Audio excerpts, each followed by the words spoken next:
आज के वीडियो में हम लोग बात करेंगे झारखंड बीएससी नर्सिंग का प्रीवियस ईयर पेपर 2023 का पेपर, जिसका हम लोग फिजिक्स का पेपर करेंगे। ठीक है। इससे पहले हम लोगों ने बायो का पेपर, केमिस्ट्री का पेपर और बहुत सारे प्रीवियस ईयर कर रखे हैं अपने चैनल पे। तो आप लोग मेरे चैनल को लाइक करो एंड सब्सक्राइब करो।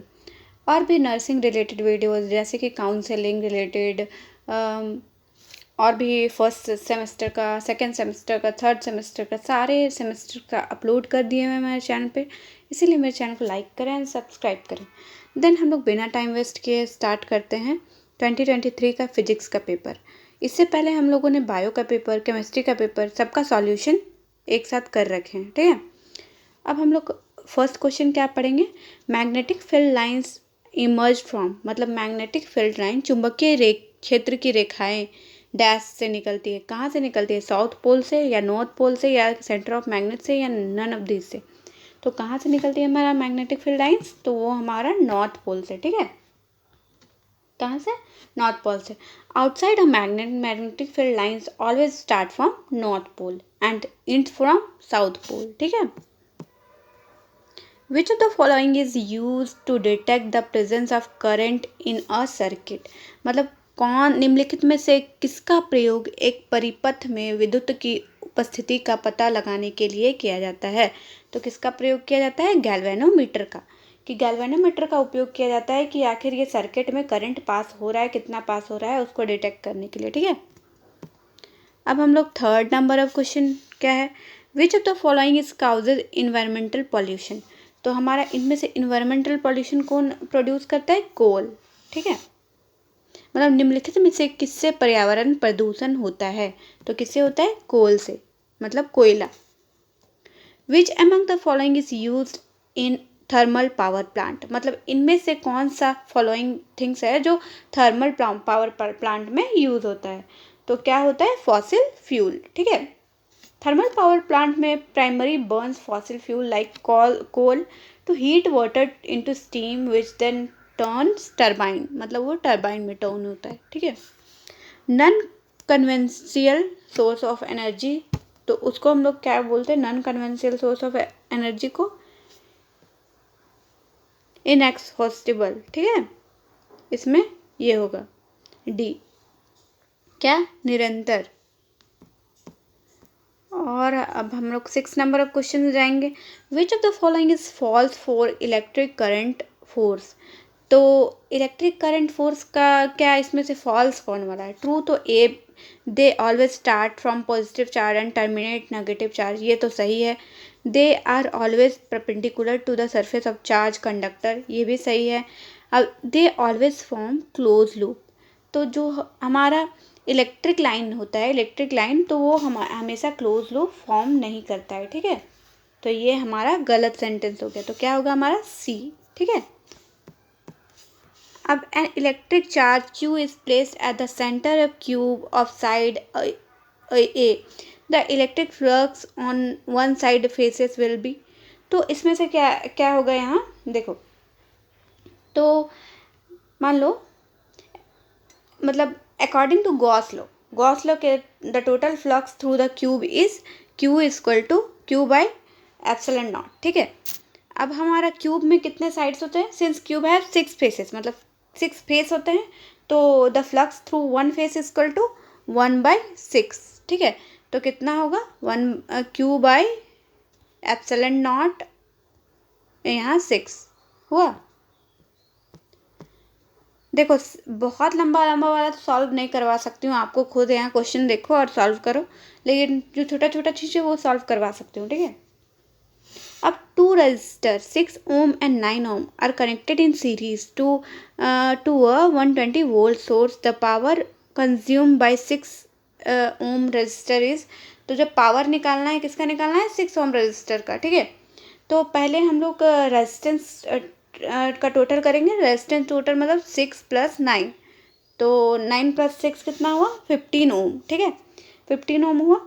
उसके बाद हम लोग टोटल करंट निकालेंगे। तो current equal to I equal to V by R total. ठीक है। तो आर टोटल करेंगे तो वी बाय आर टोटल 120/5। ठीक है। मतलब 15, 120/15। वी टोटल कितना? रेजिस्टेंस कितना आया था? 15। तो इसको काटेंगे तो कितना आएगा हमारा 8 एम्पियर। करंट का एम्पियर से नापेंगे तो power equal to I square by R. अब हमारा क्या आएगा, power equal to power equal to I square by R. तो आई हमारा कितना निकला, आई हमारा निकला 8 का स्क्वायर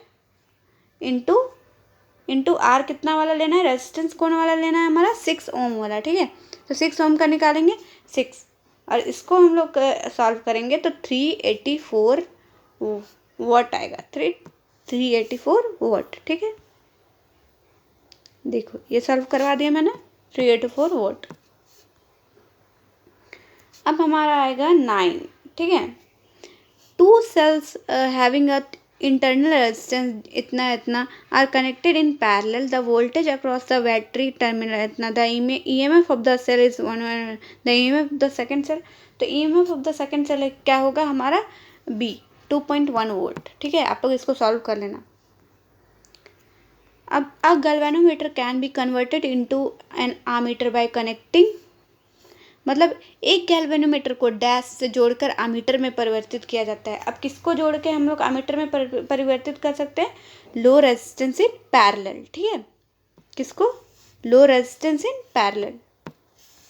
अब which of the following shows greenhouse effect, मतलब इसमें से कौन सा, निम्नलिखित में से कौन सा हरित गृह प्रभाव दर्शाते हैं, मतलब ग्रीन हाउस इफेक्ट दर्शाते हैं। तो कौन सा इंफ्रारेड रे जो है वो ग्रीन हाउस इफेक्ट दर्शाते हैं। ठीक है, the refractive index of prism monochromatic wave is इतना and its refracting angle is 60 degree. For minimum deviation the angle of incidence will be, तो इसमें क्या निकालना है हमको, एंगल ऑफ इंसिडेंस। ठीक है, तो n equal to angle of incidence वाला at minimum deviation n equal to वाला फार्मूला यहाँ हम लोग पुट करेंगे। ठीक है, और फिर कैलकुलेट कर देंगे तो यहाँ आएगा हमारा 45 डिग्री। ठीक है,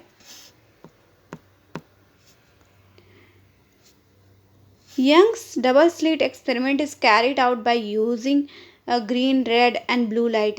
One color can at the time the fringe widths recorded a green, red and blue respectively. ठीक है, तो किसका होगा, यंग का द्विश्रेणी प्रयोग हरे, लाल और नीले प्रकाश का प्रयोग एक बार में एक किया जाता है। फ्रिंज की चौड़ाई क्रमशः इतना अलेखित की जाती है। तो कौन सा यहाँ होगा हमारा, बताओ आप लोग। यहाँ होगा, पहले रेड होगा, फिर ग्रीन होगा, उसके बाद ब्लू होगा। ठीक है, at the time of short circuit the current in the circuit increases heavily, मतलब बहुत जल्दी बहुत ज़्यादा इंक्रीज हो जाता है। अब हमारा 15 नंबर ऑफ क्वेश्चन क्या होगा, in a linear isotropic dielectric is placed in the electric field of strength E, then polarisation P is, तो पोलराइजेशन क्या होगा हमारा इसका, डायरेक्टली प्रोपोर्शनल टू E। ठीक है, relative permeability of metal are epsilon naught r, u naught r respectively. Which are the following value of these quantities are allowed for diagrammatic material,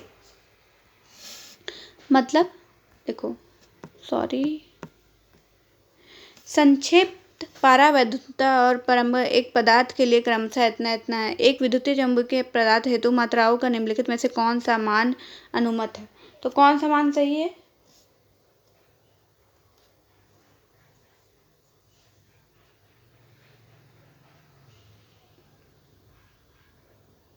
बताओ कौन सा सही है। तो इसका आंसर होगा हमारा ये बी, क्योंकि 1 बड़ा होना चाहिए। ठीक है, 1 से छोटा होना चाहिए, सॉरी।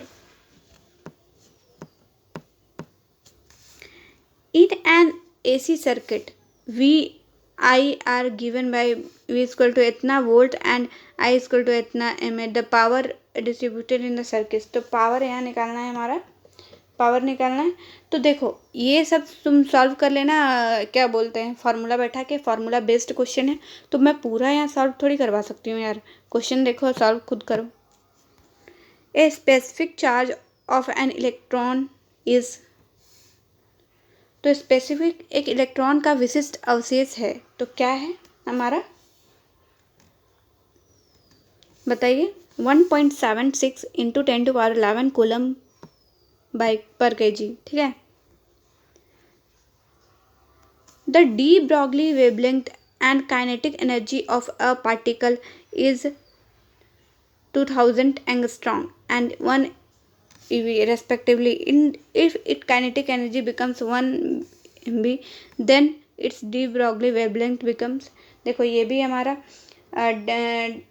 डी ब्रॉगली वाला फार्मूला से पुट करने का होगा, तो ये इसका आंसर होगा हमारा 2 angstrom.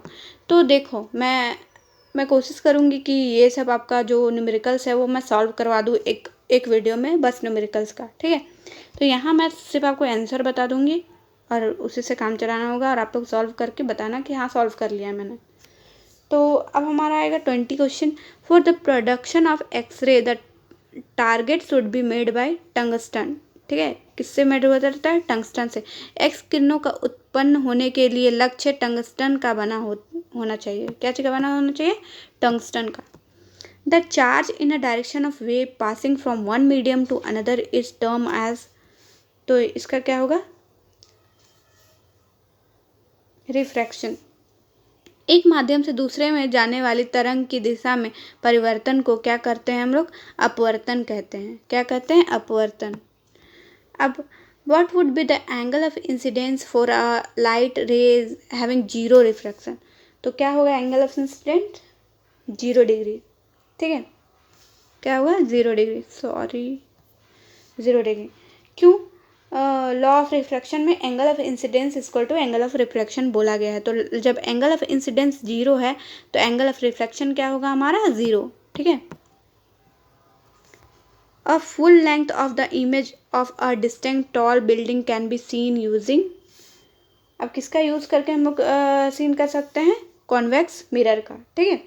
Convex mirror provide wider field of view and always dismiss images allowing large object to fit in a small mirror। मतलब लार्ज ऑब्जेक्ट जो होता है स्मॉल मिरर में फिट हो जाता है। ये कॉन्वेक्स मिरर जो हमारा होता है उसमें हेल्प करता है, ठीक है। The ratio of sine of angle of incidence and sine angle of refraction is constant as given by, इसको क्या बोलते हैं हम लोग? स्नेल्स लॉ, ठीक है। ये तो लाइट चैप्टर में है ही, एकदम अच्छा से लिखा। Light from sun falling on a convex lens will converge at focus, ठीक है। कहाँ से? फोकस। तो इसका हम लोग 25 क्वेश्चन बाद में करेंगे, मतलब पार्ट 2 में करेंगे। और इसका क्योंकि ज़्यादा लॉन्ग वीडियोस हो जाता है तो आप लोगों को देखने में बहुत ही ज़्यादा क्या बोलते हैं, बोर हो जाते हो। तो इसका पार्ट 2 हम लोग अगले वीडियो में करेंगे जिसमें 25 क्वेश्चन रहेगा।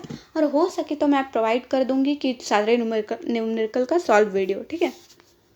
Thank you.